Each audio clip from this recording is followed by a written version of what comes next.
5 minutos antes de venir a grabar este sermón, estuve en casa con mi hija, quien tiene una pequeña herida en uno de los dedos del pie. Entonces estaba tratando de limpiarla porque ella insiste en que lo que la va a sanar es ponerse una curita. Y yo le dije, pues no, primero hay que hacer una limpieza para que tu dedito pueda sanar. Pero ella estaba tan asustada del agua oxigenada que quería poner en el dedito para poder limpiarlo, que lloró y lloró y lloró. Tenía tanto miedo.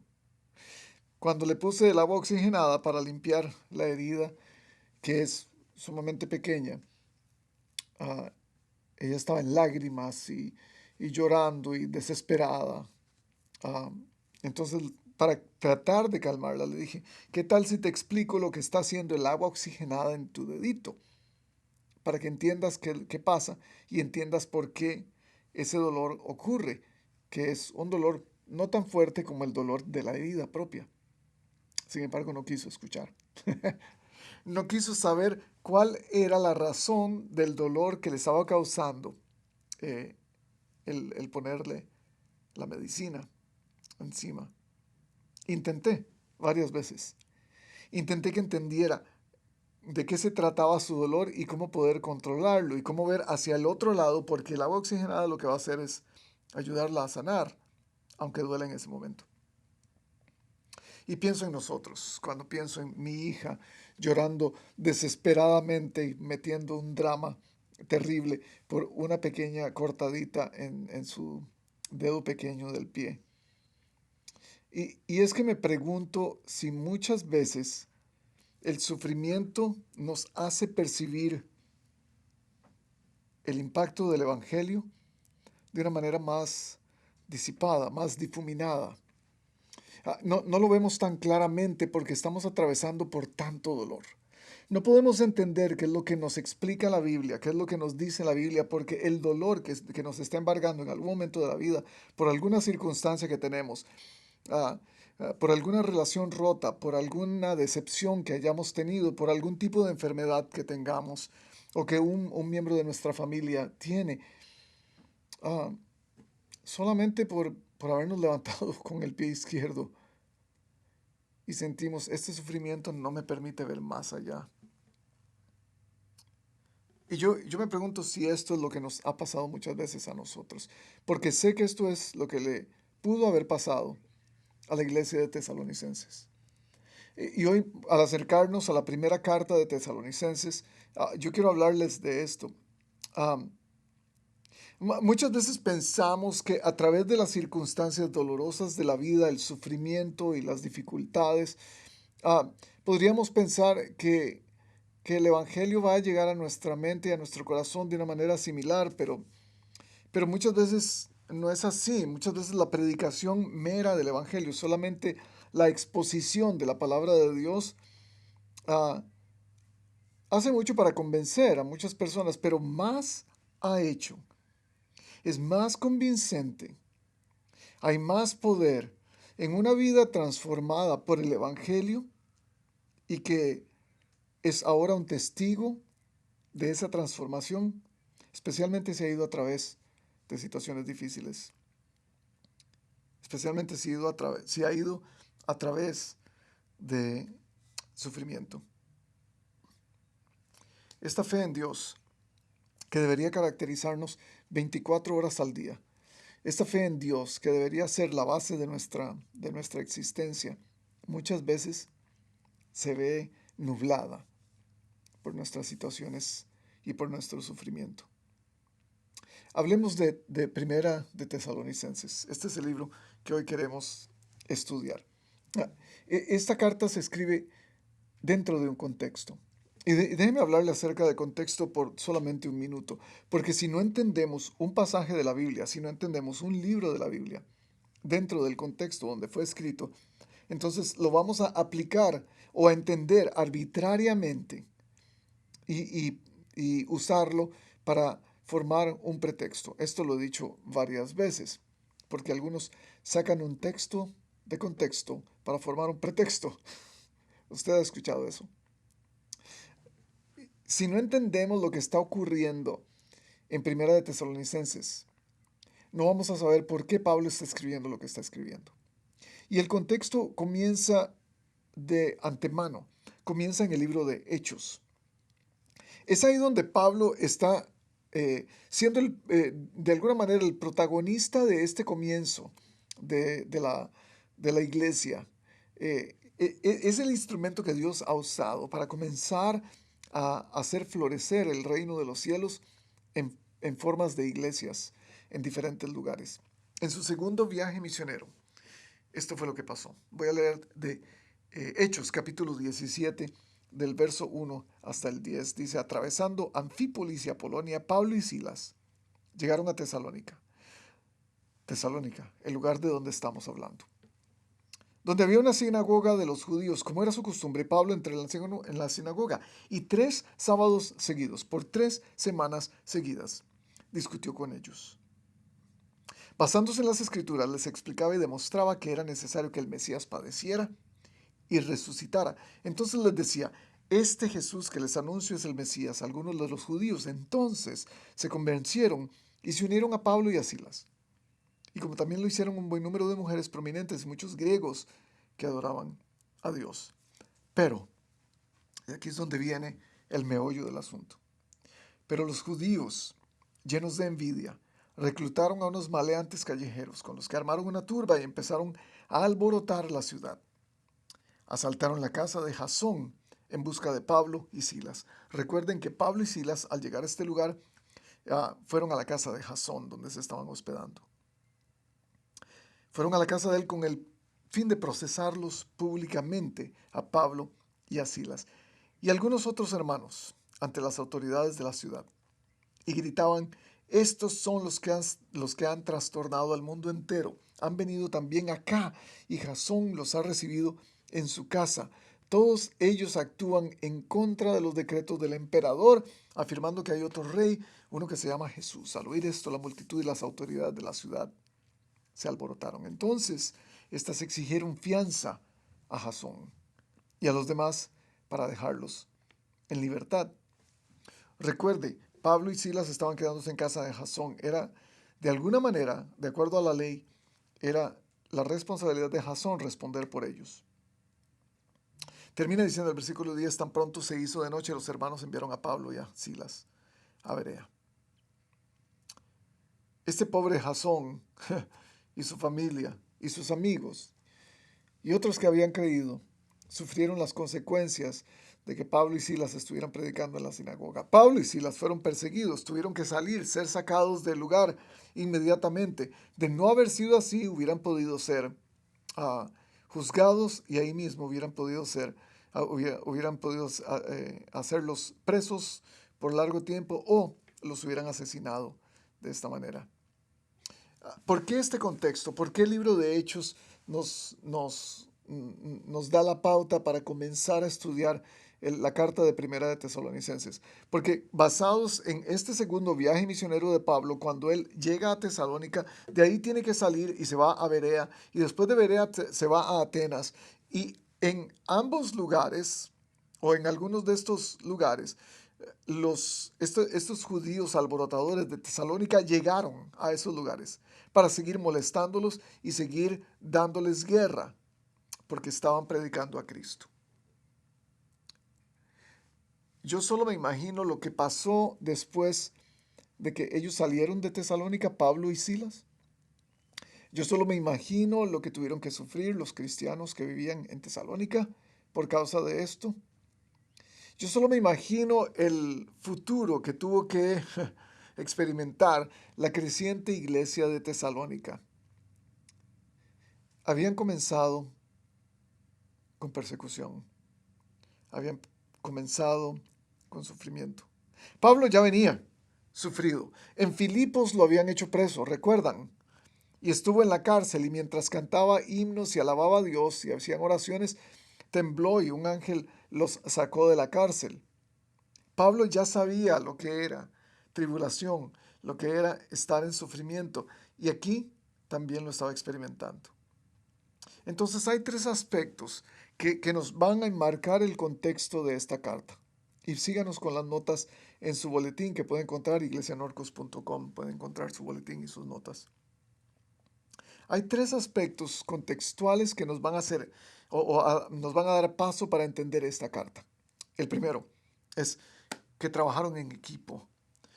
Había un trabajo en equipo. Y la carta de Primera de Tesalonicenses, ahora sí, si me acompaña a leerla, el capítulo 1, versículo 1, dice, Pablo, Silvano y Timoteo. Silvano lo tomamos en cuenta como Silas, era otro nombre que se le daba a él. Pablo, Silvano, Silas y Timoteo, a la iglesia de los tesalonicenses que está en Dios el Padre y en el Señor Jesucristo. Gracia y paz a ustedes. Silas es quien fue encarcelado con Pablo en Filipos, en Hechos 16. Ah, son los que estuvieron en el cepo mientras cantaban, alababan a Dios.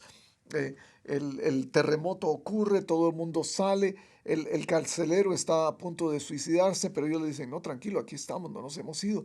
Y es ahí la gran frase en el Nuevo Testamento que muchos conocemos.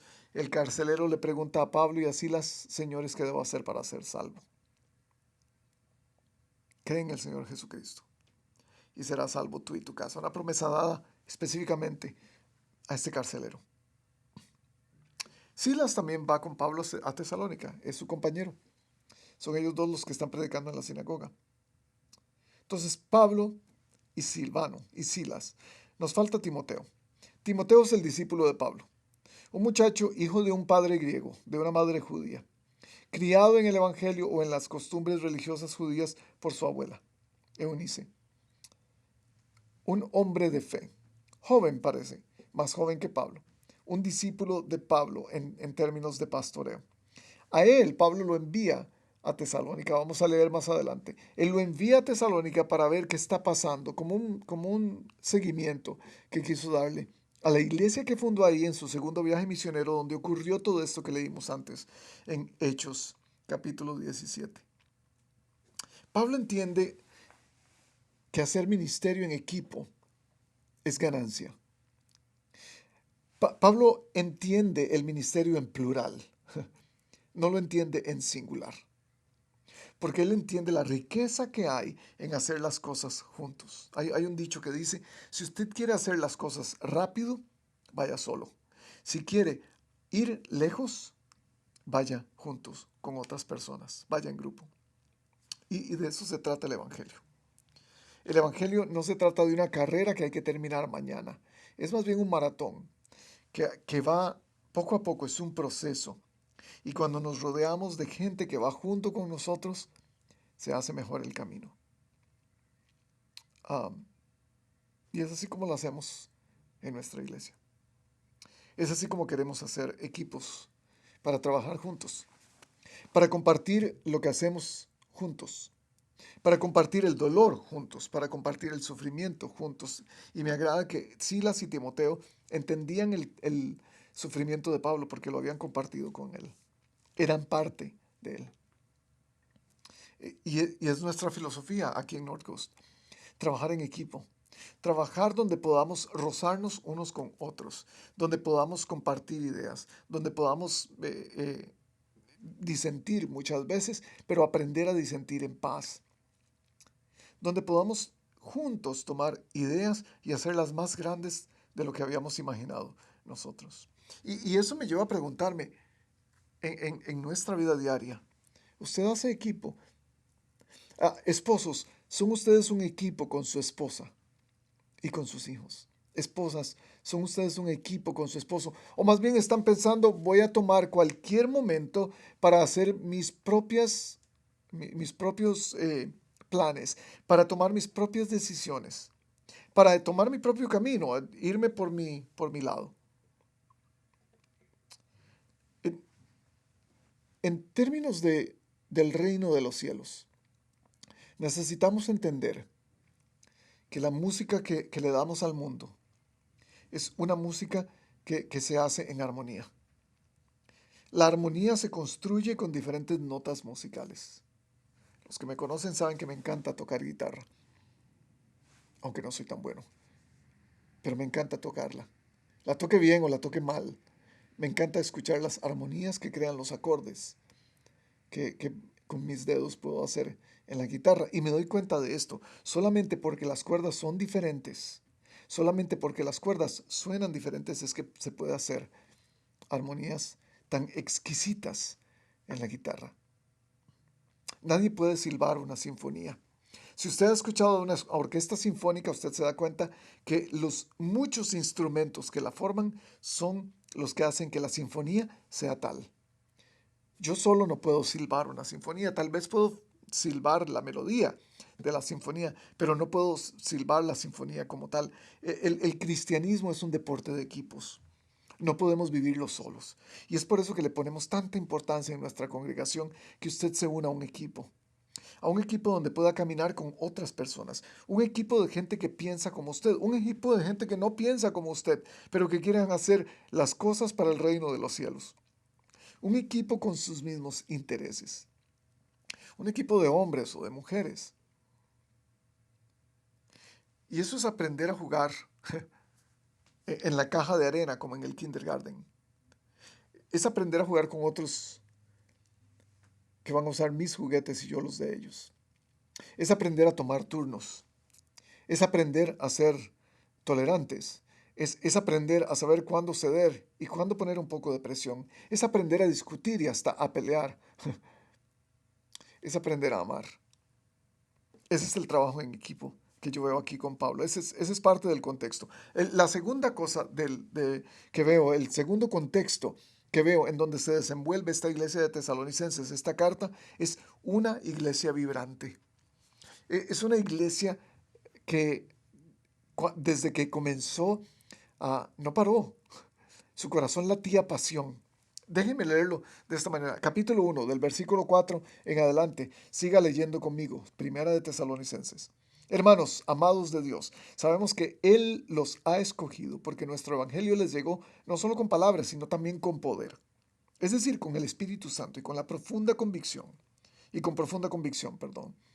Como bien saben, estuvimos entre ustedes buscando su bien.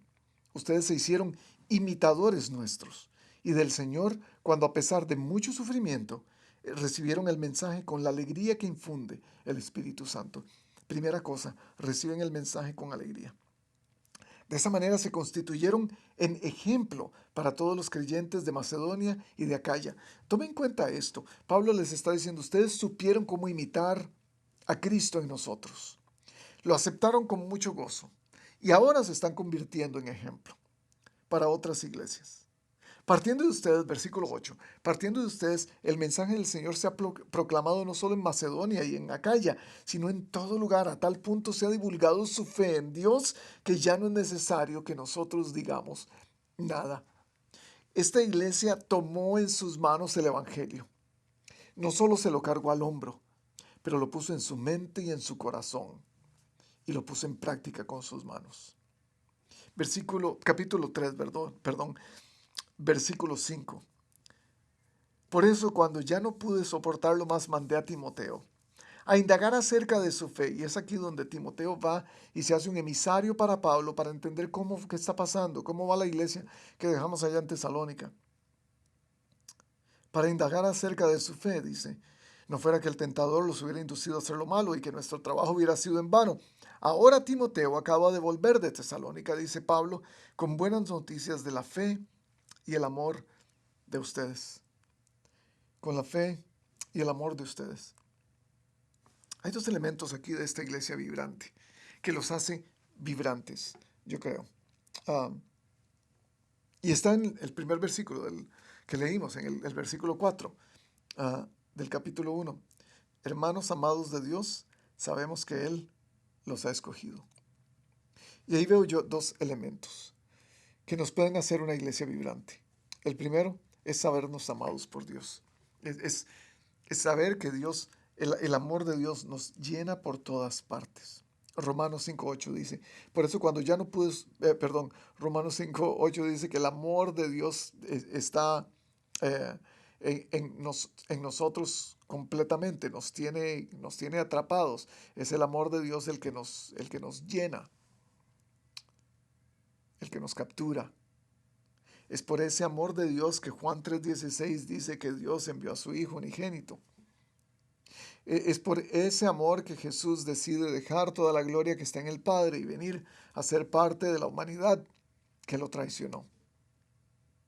Es un amor que da, no es un amor que pide. Porque cuando estábamos muertos, una vez más vuelvo a Romanos, en nuestro pecado, cuando ya no teníamos ninguna esperanza, Dios manda a Jesús para alcanzarnos. Y es que algunos de nosotros estamos esperando el momento para sentirnos amados. Y déjeme decirle, muchas veces usted no se va a sentir amado por Dios. Porque muchas veces nuestros sentimientos no son el claro reflejo, el claro filtro que necesitamos usar para entender el amor de Dios. Lo que tenemos que hacer es sabernos amados, tener una convicción del amor de Dios en nuestra vida. Y eso es diferente. Porque cuando nos sabemos amados por Dios, eso nos da identidad.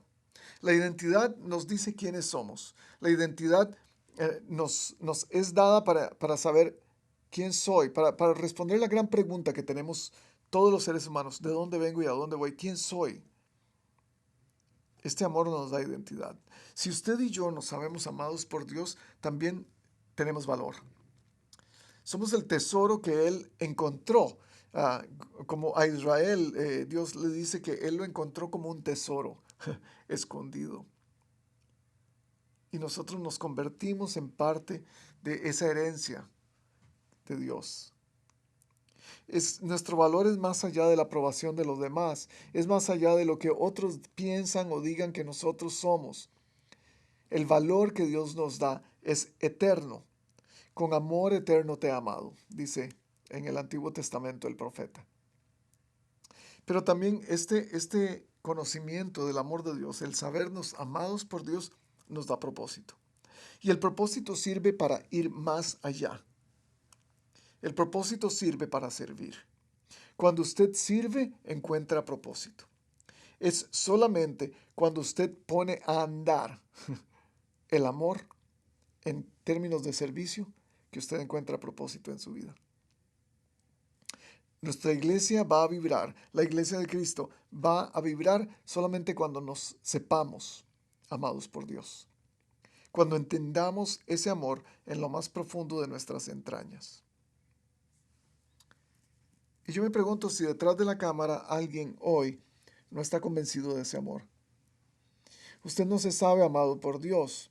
De hecho, ni se siente amado por Dios.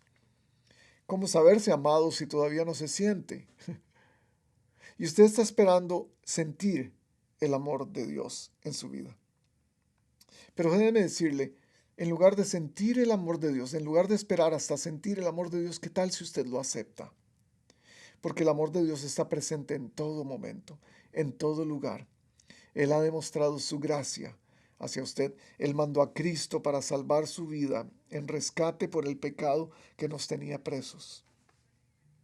Esto no se hace por los sentidos, mis queridos, se hace por fe. Y fe es un paso de obediencia. Y hoy yo lo animo a que acepte el amor de Dios en su vida, para que pueda encontrar propósito en su vida, para que pueda encontrar identidad en su vida y también pueda encontrar valor en su vida. Pero el segundo paso que nos dice este texto, la segunda parte de este versículo 4 de 2 de Timoteo, es que somos escogidos por Dios. No solamente somos amados por Dios, pero Él también nos escogió. Y esto es sabernos especiales. Somos gente especial. Él nos escogió uno, por nombre, dice la Biblia. Antes de nacer, Salmo 139:13, dice desde el vientre de la madre. Él nos hizo un tesoro, hizo a Israel, a su pueblo, un tesoro. En Malaquías 3:17 lo dice. Pero principalmente Él nos escogió para algo mucho más grande que nosotros. El hecho de que Él nos haya escogido no fue solamente por nosotros. Él nos escogió para algo mucho más grande. De acuerdo a Efesios, que escuchamos hace un par de semanas atrás, Dios nos escogió para alabanza de su gloria, para que podamos hacer llegar su gloria o hacer expresar la gloria de Dios en todo sentido. Según Pedro, en 1 Pedro 2:9, este es el propósito de Dios para nuestra vida. Ustedes son linaje escogido, real sacerdocio, nación santa, pueblo que pertenece a Dios. ¿Para qué? Para que proclamen las obras maravillosas de aquel que los llamó de las tinieblas a su luz admirable. Esto es más grande que nosotros. El reino de los cielos es mucho más grande que nosotros. Dios nos ama y nos escoge para eso, para que seamos parte de esta empresa que se llama el reino de los cielos. Porque si no nos sabemos escogidos, no vamos a tener propósito. Si no tenemos propósito, no podemos servir, no sabemos dónde ir, no sabemos qué hacer, no sabemos cuáles son nuestras maneras para servir, no sabemos si tenemos algún tipo de habilidad. ¿Para qué vamos a ser escogidos? Pensamos. En esta nueva etapa, después de COVID, después de un año de tanto aislamiento, de tanta soledad, estamos pidiéndole a Dios que nos dé nuevas oportunidades para poner en práctica nuestros dones, para que como equipo en nuestra iglesia usted y yo podamos trabajar juntos por este reino de los cielos. Porque fuiste escogido para algo más grande de lo que tú piensas. Fuiste escogido por algo mucho más grande que solamente venir a la iglesia los domingos. Fuiste escogido para algo mucho, mucho más grande que solamente llenar tus vasijas espirituales leyendo tu Biblia y orando cada día. Fuimos escogidos para mucho más que eso. Los tesalonicenses se dieron cuenta cuán amados eran por Dios y cómo habían sido escogidos por Él a través de un aspecto sumamente difícil, a través de sufrimiento. Ese es el contexto que estamos hablando. Esta es la tercera parte del contexto que tiene esta carta. Un constante sufrimiento. Constantes sufrimientos. Algunos de ustedes van a decir, sí, es que ese es el mundo. Como Job 5:7 dice, con todo el hombre nace para sufrir. Tan cierto como que las chispas vuelan. Y es ahí cuando pensamos, ¿qué puede estar pasando en este momento histórico para que una iglesia que sufra tanto, para que una iglesia que tiene tanta contrariedad, tanta oposición, sea una iglesia tan vibrante, sea una iglesia tan fructífera, sea una iglesia con tanta gente que quiere servir? Capítulo 1, versículo 6 de Primera de Tesalonicenses. Ustedes se hicieron imitadores nuestros y del Señor, cuando a pesar de mucho sufrimiento, recibieron el mensaje con la alegría que infunde el Espíritu Santo. Pablo ya venía sufrido. Ya leímos en el capítulo 17 de Hechos. Después de haber estado en Filipos, encarcelado, llega a Tesalónica y en Tesalónica, pácata, solo dura 3 semanas. Solo puede predicar por 3 semanas, porque la persecución, un grupo de maleantes formados por los judíos del pueblo, están tratando de lincharlos. Y este sufrimiento se le pasa a la iglesia que queda en Tesalónica. Y sin embargo, Pablo le dice a los tesalonicenses, ustedes quisieron imitarnos a nosotros. ¿Qué quisieron imitar? No es solamente, yo creo, el imitar la manera enfática y pasional de predicar el evangelio que Pablo tenía. No necesariamente solamente imitar el deseo de Pablo de ver vidas transformadas o la buena actitud de Pablo ante la vida. Era mucho más que eso. Ellos también querían imitar a Pablo en cómo sufría. Y déjeme decirles, eso no es fácil de imitar. En el siglo XXI lo que queremos imitar es a gente que sea exitosa, bonita y famosa. Y con dinero, honestamente. La teología popular nos vende eso. Si queremos ser buenos cristianos necesitamos tener esos elementos en nosotros. ¿A quién quiere usted imitar? ¿Quiere imitar a alguien que sabe vivir bien la vida? Es fácil ver eso en las redes sociales. Queremos imitar a los que lo tienen todo, pero no es fácil imitar a quien no tiene nada. No es fácil imitar a quien sufre mucho. Y es ahí, retomando las palabras de Pablo, ustedes quisieron imitarnos a nosotros, que Cristo nos invita a ser como Él. Sean mansos de corazón como yo. Una iglesia que sabe sufrir es una iglesia que sabe imitar a su Señor. Y yo no sé cuál es su sufrimiento. Hay muchos sufrimientos individuales. El año pasado fue un año que pensamos iba a ser un año de sufrimiento para la iglesia. Y miren lo que hizo Dios después de COVID. La iglesia sigue adelante, sigue caminando. Déjenme leerle algunos pasajes que ilustran esto. Capítulo 2, versículo 2. Saben también que a pesar de las aflicciones e insultos que antes sufrimos en Filipos, cobramos confianza en nuestro Dios y nos atrevimos a comunicarles el Evangelio en medio de una gran lucha, le dice Pablo a los tesalonicenses. Versículo 14, capítulo 2. Ustedes, hermanos, siguieron el ejemplo de las iglesias de Dios en Cristo Jesús que están en Judea, ya que sufrieron a manos de sus compatriotas lo mismo que sufrieron aquellas iglesias en manos de los judíos. Capítulo 3, versículo 3. Cuando estábamos con ustedes les advertimos que íbamos a padecer sufrimientos y así sucedió. Versículo 7, capítulo 3. Por eso, hermanos, en medio de todas nuestras angustias y sufrimientos, ustedes nos han dado ánimo por su fe. En otra carta que Pablo escribe en el Nuevo Testamento, en 2 de Corintios, él menciona esto. Así como participamos abundantemente en los sufrimientos de Cristo, así también por medio de Él tenemos abundante consuelo.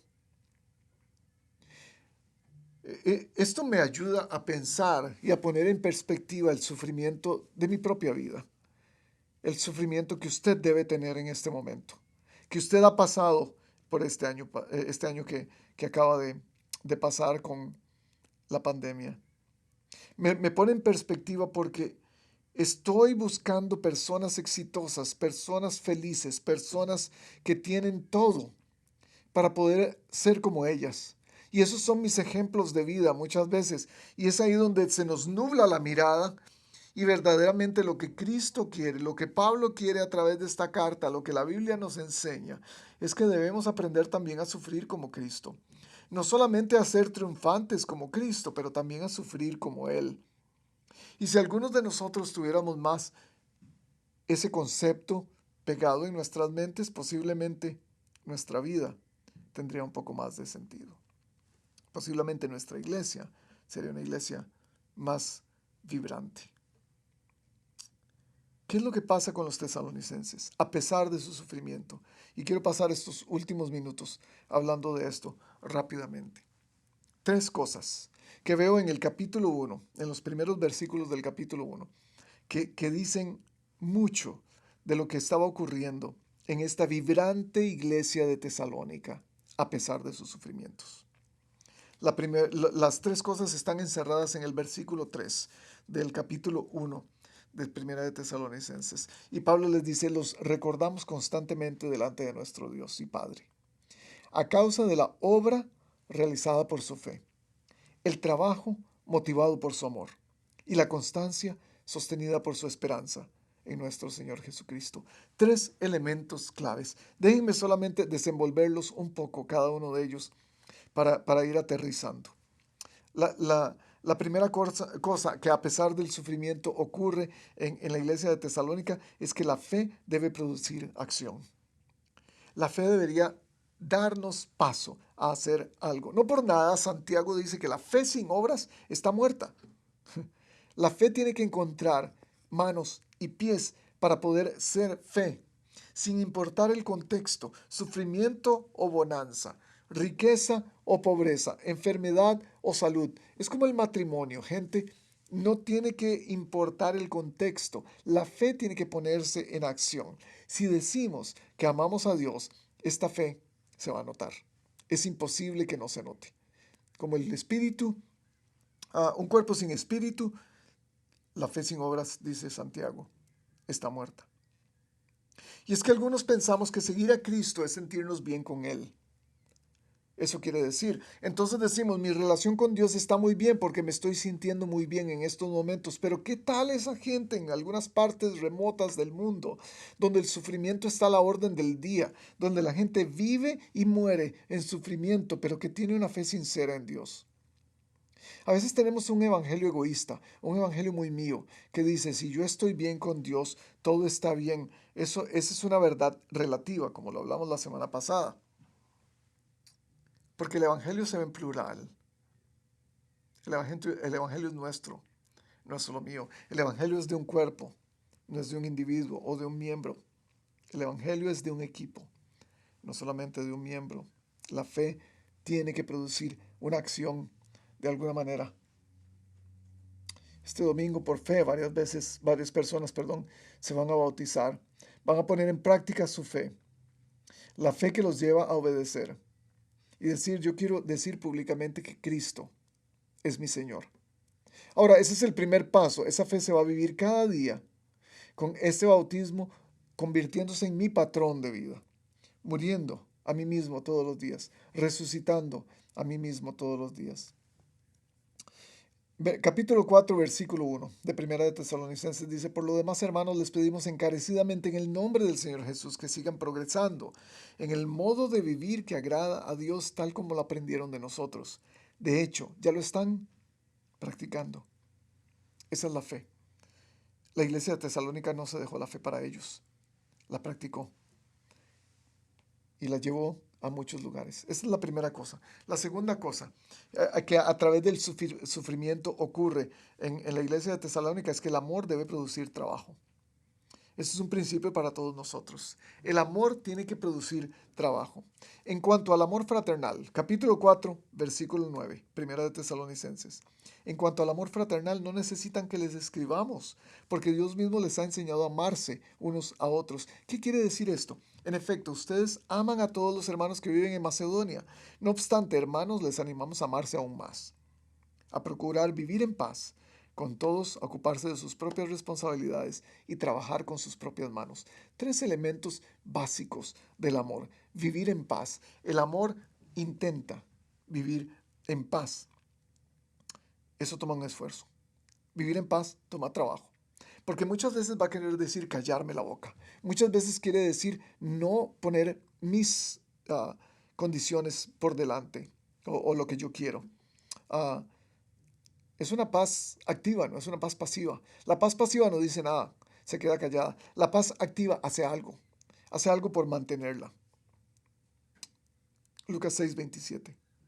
A ustedes que me escuchan les digo, dice Jesús, amen a sus enemigos, hagan bien a quienes los odian. Esto es mantener paz, en realidad.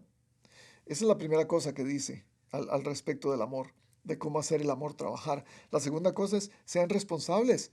Sea responsable por sus propias cosas, dice Pablo a los tesalonicenses. Es la capacidad de ser dueño de mis acciones, ser dueño de mis palabras. Yo soy el que administro mi propia vida. Y si yo no soy responsable de mi propia vida, entonces ando buscando culpables por lo que yo hago y lo que yo digo, por las consecuencias de mis acciones, por las consecuencias de mis palabras. Y si usted conoce a alguien, por supuesto no es usted, jamás, alguien que siempre anda buscando culpables, que siempre anda dando excusas, es porque no está dispuesto a caminar el camino del amor, a hacer el trabajo del amor. Y el trabajo del amor no busca culpables, el trabajo del amor es responsable. Trabajar con sus propias manos es la tercera cosa que dice acerca del amor. Y es la capacidad de valorar el amor, de valorar el trabajo que se hace por ese amor. Amar su trabajo, amar lo que usted hace por otras personas, porque el amor es la esencia del amor, es la acción que usted hace por otra persona, el servicio que usted da por otra persona. No por nada Pablo dice, háganlo todo como para el Señor, porque lo aman a Él. Si usted hace todo por amor al Señor, usted se va a dar cuenta que dentro de poco va a estar amando a la persona a la cual está sirviendo. Amor es acción, no solo palabras. no solo sentimientos. La esperanza, número 2, debe producir constancia. O más bien, número 3. La esperanza debe producir constancia. Capítulo 4, versículo 13. Hermanos, no queremos que ignoren lo que va a pasar con los que ya han muerto, para que no se entristezcan, como esos otros que no tienen esperanza. ¿Acaso no creemos que Jesús murió y resucitó? Así también Dios resucitará con Jesús a los que han muerto en unión con Él. Y esta es la esperanza que Pablo les da. Hey, un momento, gente, este sufrimiento es difícil. Esta parte de la vida es difícil y a pesar de eso, ustedes lo están navegando de manera correcta. Ustedes están haciendo lo mejor que pueden. Entonces, ¿qué más pueden esperar? ¿Qué esperanza pueden tener? La gloria. La esperanza de gloria, que es Cristo Jesús. La semana pasada lo dijimos en Colosenses. ¿Cuál es la esperanza eterna que tenemos? La vida que Él nos da. Estar con Él eternamente. Y en esto Pablo se enfoca para decirles en los últimos versículos de Tesalonicenses. ¿Qué tipo de constancia necesitamos? Capítulo 5, versículo 10. ¿Qué tipo de constancia es de la que está hablando Pablo? ¿Qué tipo de constancia va a traer esta esperanza en Cristo, en la eternidad con Cristo? Oigan, esta es la constancia. Sean constantes en versículo 5 capítulo 5 del versículo 14 en adelante. Amonesten a los holgazanes. Sean constantes en esto. Sean constantes en estimular a los desanimados. Sean constantes en ayudar a los débiles. En esforzarse para siempre hacer bien para todos. Sean constantes en su alegría, en estar siempre alegres. Sean constantes en la oración. Uno de los versículos más cortos de la Biblia. Oren sin cesar. Primera de Tesalonicenses 5:17. Yo me lo aprendí cuando tenía como 5 años, en realidad. Den gracias a Dios en toda situación. Sean constantes para que no apaguen el espíritu. Sean constantes para que no desprecien las profecías, pero también sean constantes a la hora de someterlo todo a prueba. Cualquier tipo de palabra que se diga, cualquier tipo de profecía que se diga, sean constantes en aferrarse a lo bueno, sean constantes en evitar toda clase de mal. La esperanza de Cristo, la esperanza de gloria, nos va a dar la constancia que necesitamos para mantenernos, para servir, para amar, para ser la iglesia vibrante que tenemos, y es ahí donde se cierra el círculo.